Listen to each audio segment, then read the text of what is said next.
छो छा थियो आहे भला अॼु मूड ॾाढो ख़राबु लॻो पियो अथई। हाँ ॾिसो न 12 थिया आहिनि। 10 बजे जो टाइम ॾिनो थी मांसि माईअ खे। रोज लेट थी करे, रोज परेशान करे वेठो अथई।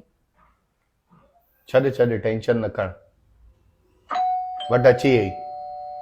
अॼु ॾिसो हिनखे मां कीअं सिधो थी कयांसि। अॼु साफ़ ॻाल्हाईंदीमांसि, करिणो अथई कर न त निकर। क्या यार पूनम दीदी 12 हो रहा है, आपको 10 बजे का टाइम दिया हुआ है, रोज लेट। अरे यार दीदी लेट हो गई। पर रोज यही बोलते हो यार, ये कोई टाइम थोड़ी है अरे इतनी। यार दीदी करवाना हो तो करवाओ, मेरे पास में टाइम नहीं है, बस यही टाइम है मेरे पास। अरे अरे ऐसे क्यों बोल रहे हो यार, मैंने ऐसे थोड़ी बोला नहीं करवाना है। अच्छा छोड़ो, आप चाय पियोगे? मैं चाय बना रही हूँ। अच्छा पराठा खाओगे? अच्छा सुनो, इस महीने से मैं सोच रही हूँ आपके थोड़े पैसे बढ़ा दूं, है ना? ठीक है। ॾिठव हाणे ॾिसो, हिन माईअ खे सिधो कयईं या माईअ हिनखे सिधो कयईं। भक्ति चाय ॾिठो असां सां कीअं थी ॻाल्हाए, ही मायुनि सां ई ज़िदियूं अथव।